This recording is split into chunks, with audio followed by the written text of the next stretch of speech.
Hello, and welcome to the Power of Spiritual Artistry. I'm Reverend Richard Miner. Thank you for joining me. Today, I would invite you to consider something that you might not consider artistry. Imagine, if you will, the gentle sound of a country stream, or perhaps the soft shimmer of leaves rustling in the wind, or maybe the beautiful fragrance of a brilliant blossom facing the sun.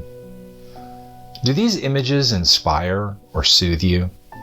Do they spark a quiet longing to be closer to nature, if only for just a moment? Many people find a sense of inspiration and connection through nature, and throughout history and around the world, people have found countless ways to explore and express the sense of wonder and connection through the magical artistry of gardens. Gardens can be an incredible tool to help facilitate powerful meditation and inspired contemplation.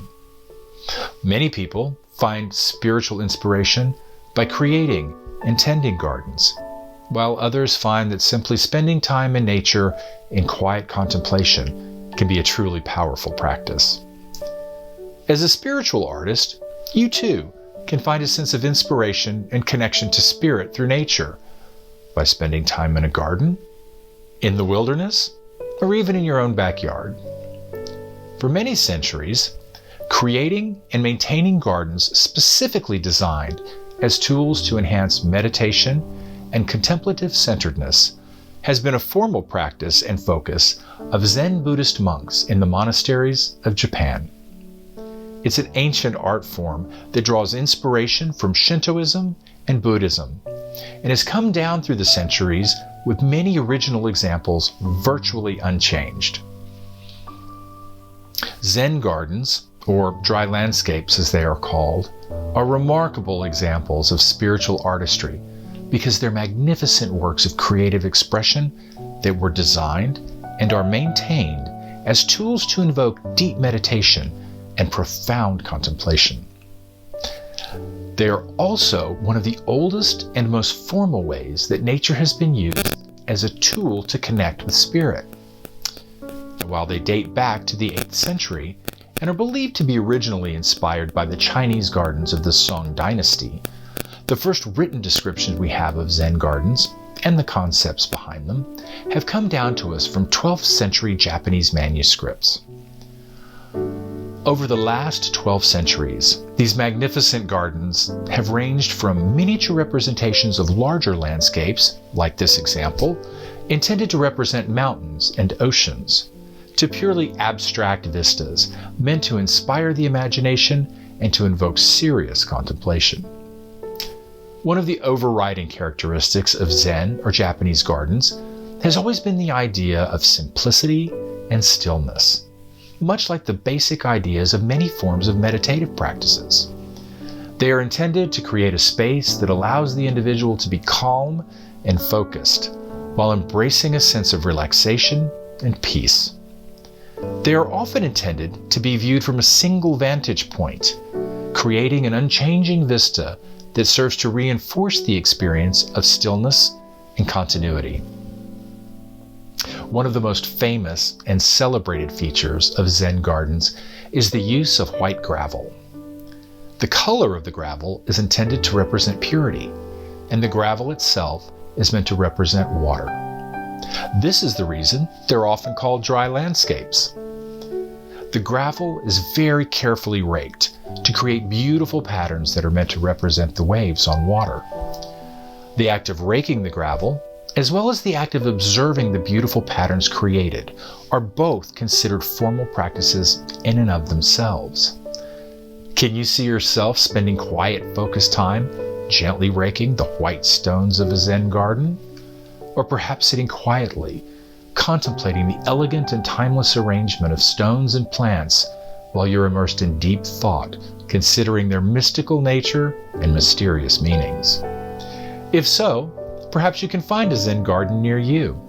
They've become quite popular, and while they used to be found only in shrines, temples, and palaces in Japan, today they can be found in many places around the world.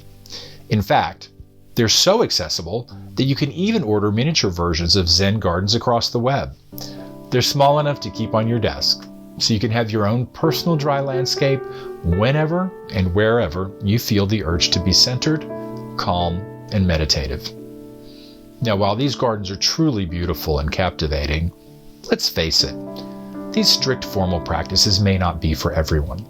And thankfully, the idea of viewing nature as a practice of connecting to spirit or enhancing centeredness doesn't have to be confined to a formal Japanese or Zen garden. The beauty of nature can inspire and delight anyone, and for some, the idea of a formal garden can be too constrained and restricting. Many people prefer gardens that are more relaxed and natural.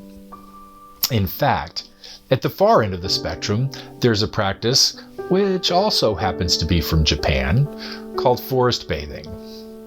The idea of this practice is to go into the forest, open your senses, wander freely, and just allow yourself to experience untamed nature through all of your senses.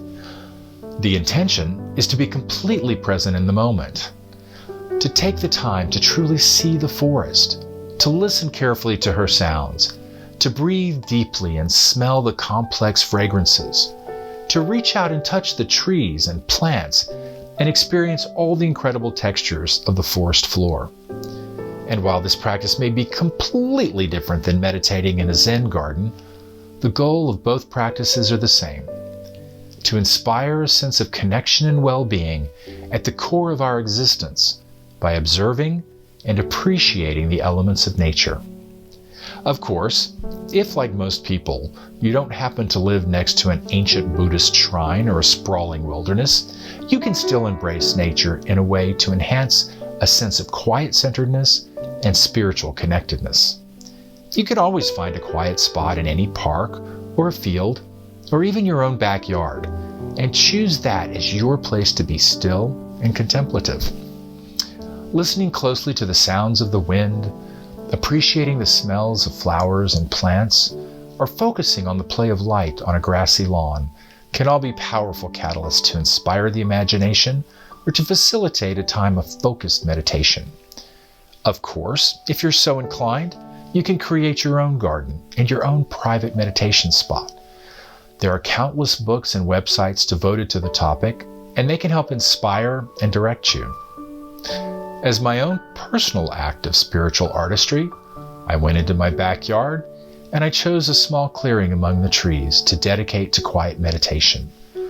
I included an image of the goddess Kuan Yin to remind me to be loving, compassionate, and grateful for all of creation as I sit in stillness and connect to the spirit of nature. As a spiritual artist, you too can achieve a sense of centeredness and mindfulness, not only by creating a garden, but also by quiet observation and contemplation of any outdoor space. What would you choose?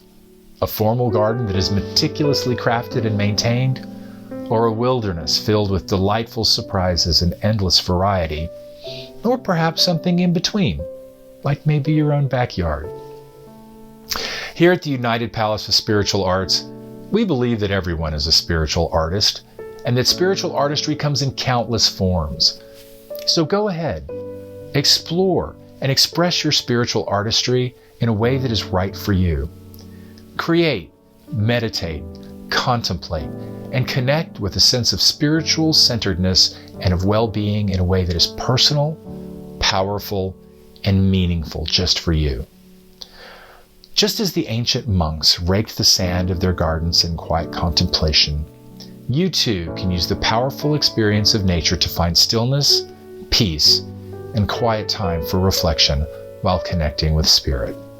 You might be surprised at how powerful and transformative contemplation of nature can be.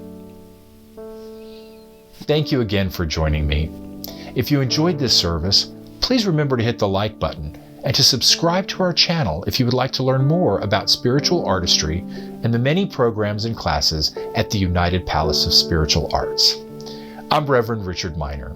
It's been a pleasure and a privilege to share your journey of spiritual artistry. Until next time.